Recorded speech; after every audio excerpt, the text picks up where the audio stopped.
नमस्ते नमस्ते प्रभु कर्म जेता, नमो देव अरहंत सन्मार्ग नेता।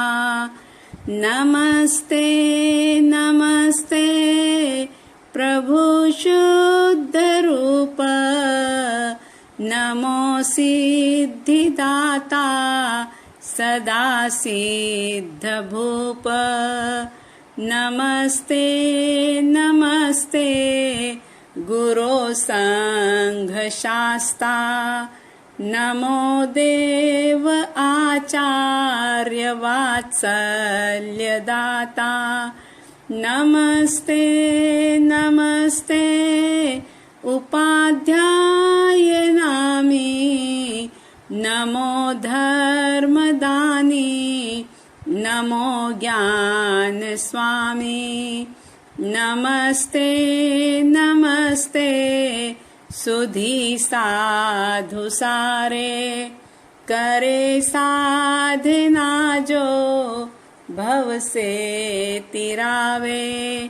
नमस्कार पांचों पदों का सदा ही, हरे पाप आनंद मांगल्यकारी। नमस्ते नमस्ते गुरु गुरणी माता, दिखाते हैं सतपथ देते हैं साता।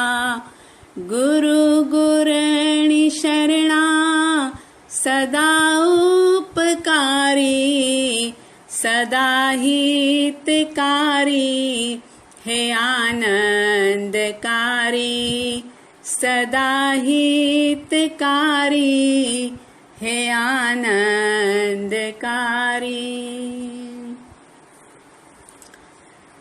आचार्य प्रवर पूज्य श्री मानतुंग सूरी जी महाराज आदिनाथ परमात्मा की स्तुति करते हुए 35वें श्लोक में कहते हैं, स्वर्गा पवर्ग गम मार्ग विमार्गणेष्टः, सद्धर्म तत्व कथनैक पटुस्त्रिलोक्या, दिव्य ध्वनिर्भवति ते विशदार्थ सर्व, भाषा स्वभाव परिणाम गुणै प्रयोज्यः। 8वें महाप्रातिहार्य दिव्य ध्वनि का इस श्लोक के अंदर जिक्र किया गया है। कहा आचार्य भगवंत ने स्वर्गापवर्ग, स्वर्ग और अपवर्ग, स्वर्ग कहते हैं देवलोक को और अपवर्ग कहते हैं मोक्ष को।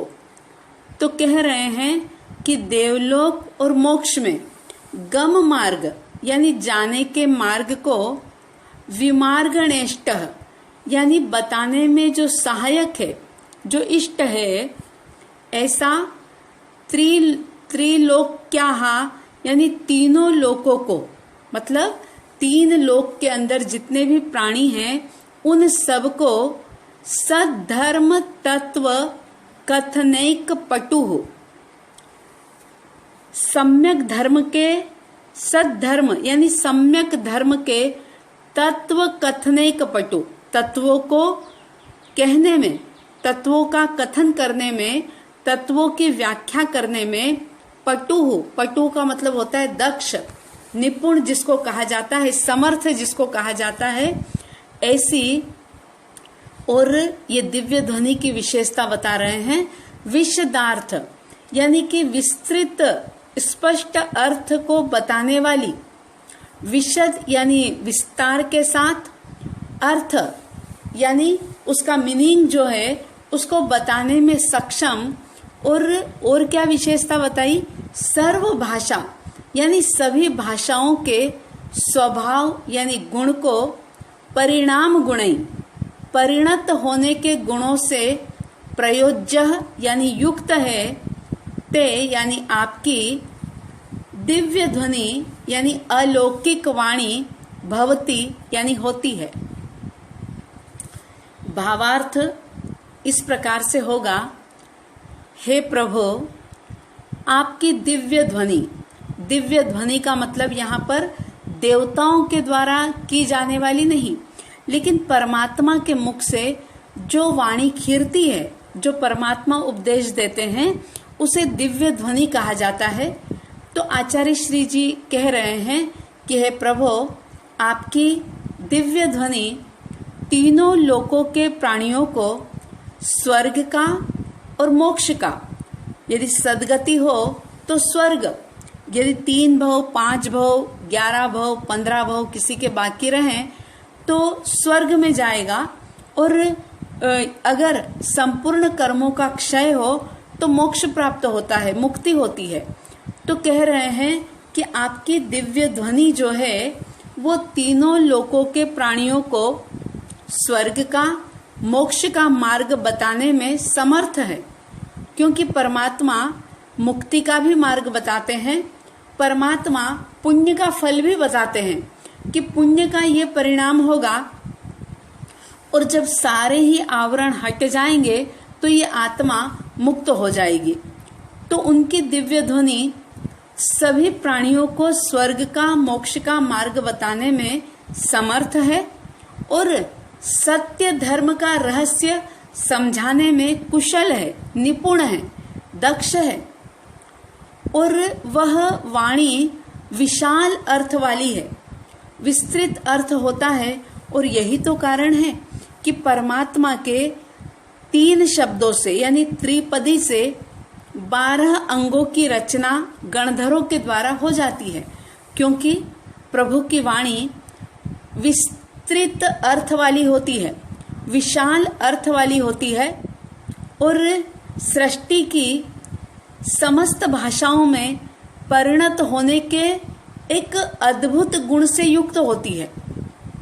कितना बड़ा आश्चर्य होगा ये कि एक ही भाषा में कोई बोले और सुनने वाले अलग अलग प्रकार के लोग, अलग अलग जाति के लोग, अलग अलग भाषा के जानने वाले लोग, लेकिन सबको ऐसा महसूस होता है कि परमात्मा मेरी ही भाषा में बोल रहे हैं। प्रभु तो सिर्फ अर्धमागधी भाषा में बोलते हैं, लेकिन उनकी उस दिव्य ध्वनि की एक खासियत होती है, ये विशेषता होती है कि वो सारी ही भाषाओं के अंदर परिणत हो जाती है। अगर कोई इंग्लिश जानने वाला व्यक्ति प्रभु की वाणी सुनता है, परमात्मा तो एक ही वाणी के अंदर, एक ही भाषा के अंदर बोल रहे हैं, लेकिन इंग्लिश जानने वाला समझेगा कि भगवान इंग्लिश में बोल रहे हैं। अगर कोई पशु पक्षी है, और होते हैं, समोशरण के अंदर 12 प्रकार की परिषदा होती है। पता होगा आप लोगों को कि 12 प्रकार की परिषद यानी श्रोता, सुनने वाले जो होते हैं वे 12 प्रकार के होते हैं। 12 प्रकार में 4 प्रकार के देवता, 4 प्रकार की देवियां, भवनपति, वाणव्यंतर, ज्योतिषी और वैमानिक, ऐसे 4 जाति के देव और चारों ही जाति की देवियां, मनुष्य में नर और नारी दोनों, और ऐसे ही तिर्यंच में भी नर और मादा। इस प्रकार से 12 प्रकार की परिषदा तीर्थंकर परमात्मा के समोशरण में मौजूद होती है। और सारे ही लोग, क्योंकि देवों की अलग भाषा, इंसानों में भी अलग अलग प्रकार की भाषा जानने वाले लोग होते हैं, लेकिन प्रभु की वाणी जो है वो प्राकृत भाषा में खीरती है, अर्धमागधी भाषा में, और मालकोश राग के अंदर परमात्मा फरमाते हैं। लेकिन सारे ही लोगों को ऐसा लगता है मानो प्रभु हमारी भाषा में बोल रहे हैं। विचार करो कि अनादिकाल की जो मिथ्यात्व, अव्रत, प्रमाद, कषाय, अशुभ योग और कई प्रकार के पाप जो हैं, जो हर जीवात्मा के साथ लगे हुए हैं, उनका सर्वथा नाश करने का सामर्थ्य अगर किसी में है तो वो सिर्फ और सिर्फ परमात्मा की वाणी के अंदर है। प्रभु की वो दिव्य वाणी जो कि भव्य जीवों के भवों का नाश करने वाली होती है, जन्म मरण का नाश करने का एक बहुत बड़ा सबल माध्यम होती है, साधन होती है। और प्रभु एकमात्र सारे ही जीवों की दया के लिए, रक्षा के लिए संदेश देते हैं। उनके भीतर में सिर्फ और सिर्फ जीवों की दया का, करुणा का, रक्षा का भाव समाया होता है। और प्रभु की वाणी, परमात्मा के प्रवचन सभी दुखों का, पापों का नाश करने वाले होते हैं। और यही तो कारण है कि एक शब्द सुना परमात्मा का और कईयों को वैराग्य हो गया। अर्जुन माली जैसा हत्यारा जो रोज 7 जीवों की घात करता था, मनुष्यों को मारता था, लेकिन जैसे ही प्रभु की वाणी सुनी और एकदम से दिशा ही बदल गई। और दिशा क्या बदली, पूरी दशा बदल गई और वे मुक्त हो गए। परमात्मा का सिर्फ एक शब्द चंड कौशिक ने सुना और वह भी अमृत कौशिक बन गया। ऐसी चमत्कारिक शक्ति होती है वीतराग परमात्मा की वाणी में। ये 8वां महाप्रातिहार्य है। और ऐसा भी कहा जाता है कि परमात्मा की जो धर्म देशना होती है वो मालकोश राग के अंदर होती है, अर्धमागधी भाषा में होती है, लेकिन 18 लौकिक भाषाओं में और 700 लघु भाषा उसके अंदर वे आसानी से समायोजित हो जाती है, यानी उसके अंदर परिणत हो जाती है। मतलब 18 प्रकार की भाषा जानने वाले लोग और 700 भाषाएं जिनकी कोई विशेष गिनती नहीं होती, उसके अंदर भी वो परिणत हो जाती है। और यही कारण है कि परमात्मा की उस दिव्य देशना को जानवर भी सुनते हैं, देव भी सुनते हैं, मनुष्य भी सुनते हैं, नारी भी सुनती है, नर भी सुनते हैं, तिर्यंच में मादा भी सुनती है और नर भी सुनते हैं। यानी कि सारे ही जीव प्रभु की वाणी को सुनकर के अपने पाप, ताप और संताप को दूर करते हैं। ऐसी प्रभु की दिव्य ध्वनि होती है।